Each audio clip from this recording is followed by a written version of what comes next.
Coming up on today's San Francisco 49ers report, the Niners get some good news going into Week 15 against the Tennessee Titans coming out of the bye. We're going to take a look at the Niners injury report. San Francisco today making another roster move and signing a player. Jed York sells another stake of this Niners organization, and we have to go through some crazy Christian McCaffrey numbers. Let's begin here, though. Niners coming off that aforementioned bye week. They're 9-4, right in the NFC playoff hunt. And this team is really fun to watch. 3-game winning streak currently. If you're excited to watch the Niners back in action on Sunday, I've missed this football team. I know you have as well. Then I want you to hit that thumbs up icon and like the video. And with that, let's start the show.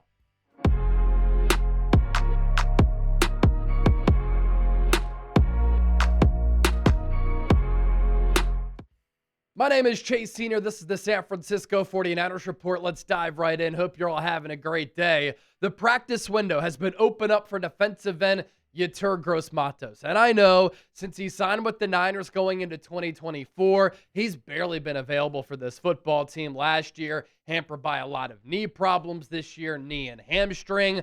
But this Niners team and their defense specifically, which has improved over the course of this 3-game winning streak, badly needs all the help that it can get. And Yetur Gross-Matos during this stretch run, with 3 really good opponents coming up after this Titans team, they need a player like Yetur Gross-Matos. And YGM is going to be able to help this Niners defense and get after the quarterback, which has been an area where the Niners have been lacking since that Nick Bosa torn ACL in Week 3. And Yetur Gross-Matos actually, with this 80.4 pass rush grade, leads all players on this Niners team.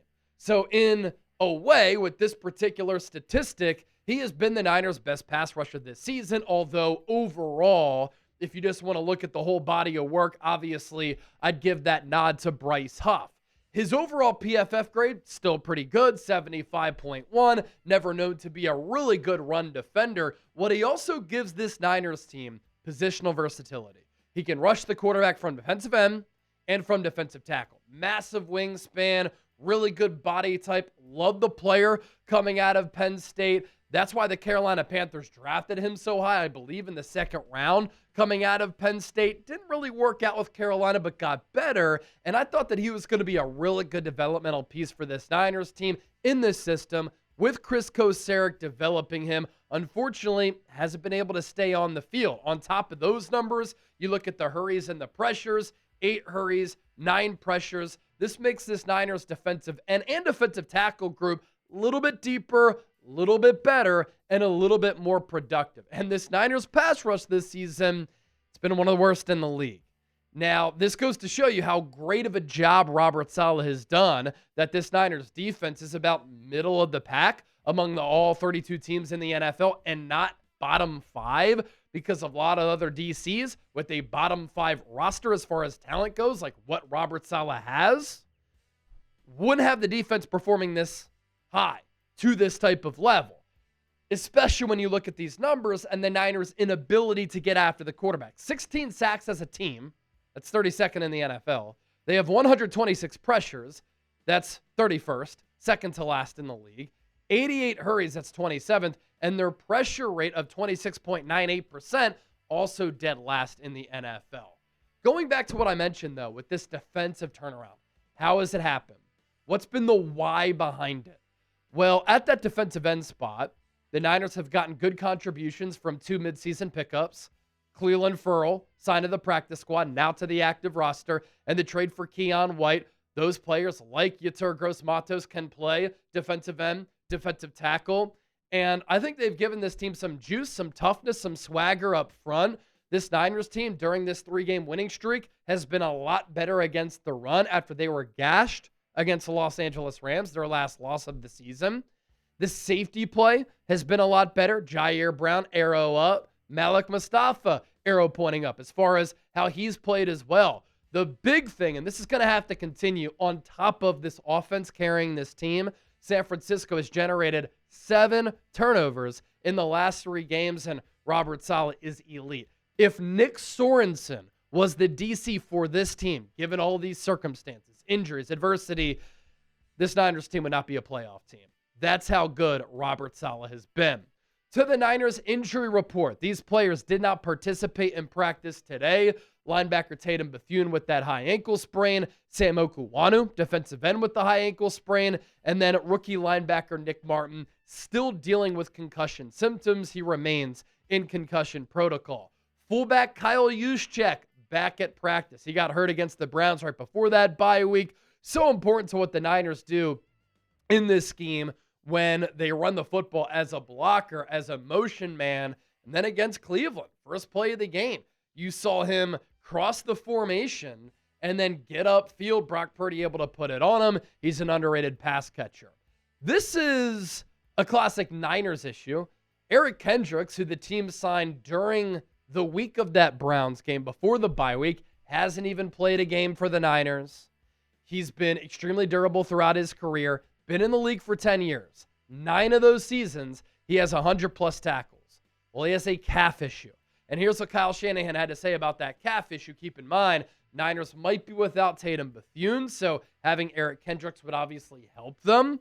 And Kyle said, we'll get Eric going. He's got a tight calf today, so I don't know how much we'll see of him today if he's going to go, but he's working back in here. Hopefully it's not too bad of a setback with that. Hopefully not, because the Niners are very thin at the linebacker spot. It's good to see some of the videos of Fred Warner surfacing on social media of him swimming, doing some rehab, and he's able to walk on that ankle, but they need linebackers now, and I do think Eric Kendricks can help. He's been a very well-accomplished player throughout his NFL career. Before we continue to keep it moving on today's show, are you a real one?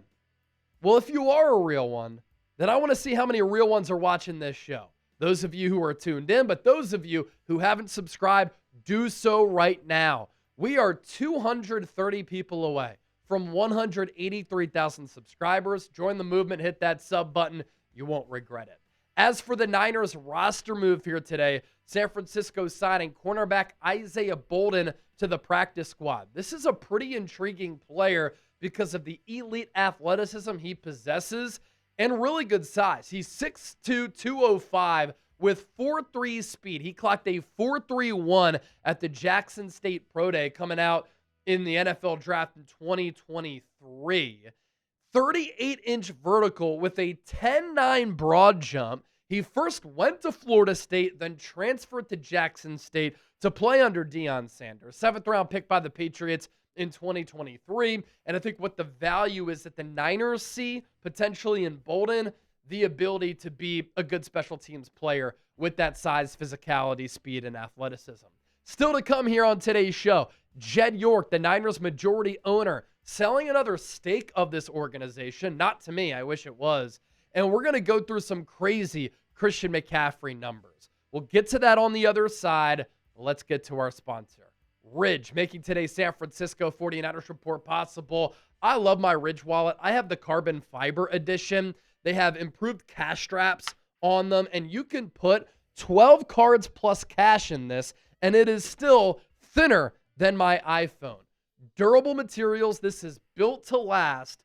And given the materials that they use to build and make the Ridge Wallet 2.0, this is the last wallet you're ever going to have to get. And when I say premium materials, I'm talking aluminum, titanium, and carbon fiber, but this thing is as light as a feather, and they've been perfecting the Ridge Wallet 2.0 for 12 years. 10% lighter, every gram matters in the Ridge Wallet 2.0. They really found the perfect balance here. It's more modular with improved cash straps, money clips, and the AirTag attachments. Therefore, if you ever lose your wallet, you have that AirTag on it. You'll be able to track it down. Improved surface design with tonal logos and matching. And you can also choose from over 50 plus colors and styles to choose from, including the Niners wallet, which we're showing you here. This could be the perfect gift if you know a diehard Niner fan in your life who's looking for a new wallet, or you just want to improve what their wallet looks like and all the capabilities it has. All Ridge wallets have a new industry-leading built-for-life warranty, so even if your wallet is lost or stolen, they've got you covered. They have over 100,000 five-star reviews. That is proof that Ridge is a gift that people love to receive. Ridge isn't just about wallets. You see the key case right there, and they have suitcases, game-changing power banks, all built with the same sleek, durable design. you'll find the perfect gift for every wish list. So for a limited time, we're just having their huge holiday sale. Head to ridge.com/chat. That's ridge.com/chat. Get up to 47% off your order. This is by far the biggest discount they've given all year. That's ridge.com/chat for up to 47% off your order during their biggest sale of the year. After you make your purchase, they'll ask you where you heard about them. Please support our show and tell them that the 49ers Report sent you. So some news here for the Niners, and they sold a stake back several months ago, which obviously increases the valuation of the organization. But today, the 49ers bringing on another Silicon Valley Titan as a limited partner, with Bret Taylor acquiring 1% of the franchise from the York family in a deal valuing the team at more than $9 billion. They are top 5 as far as value of the franchise in the National Football League. Bret Taylor, very big into AI, the co-founder of Sierra. He went to college at Stanford, so he's a NorCal guy.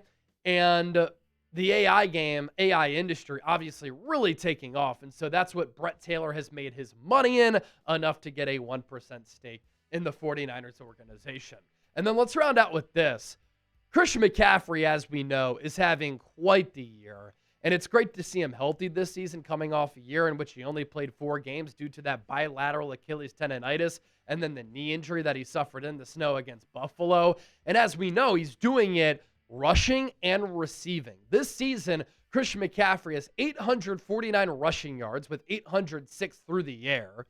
And he's averaging 3.5 yards per carry, 9.5 yards per reception, 65 rushing yards per game, and 62 receiving yards. So while the rushing yards are down, he's giving San Francisco about 120 yards per game on a per-game basis, and he's combined for 13 touchdowns this season. And on Sunday, he has the opportunity to reach a couple of milestones. If McCaffrey has 5 catches against Tennessee, he can become the first running back in NFL history with 90 catches in 3 years of his career.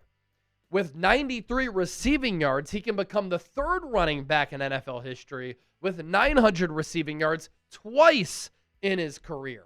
With 145 scrimmage yards, he can become just the 5th running back with 1,800 scrimmage yards in 5 seasons. A one-of-one player, a special player who continues to dazzle, and as he gets older, he's becoming more versatile, still having a profound impact on the game and on this Niners offense. Before we hop on out of here, don't forget to give me a follow on social media. You can find me on all platforms. I'm on X, Instagram, and TikTok at Chase_Senior, reaching millions of people here on YouTube on the 49ers Report, millions more on social media. Just started that TikTok page, closing in already on 3,000 followers. So thanks to all of the real ones who have given me a follow over there. And if that's you, if you followed me on TikTok, type TikTok down in the comment section, and I'll go show you some love.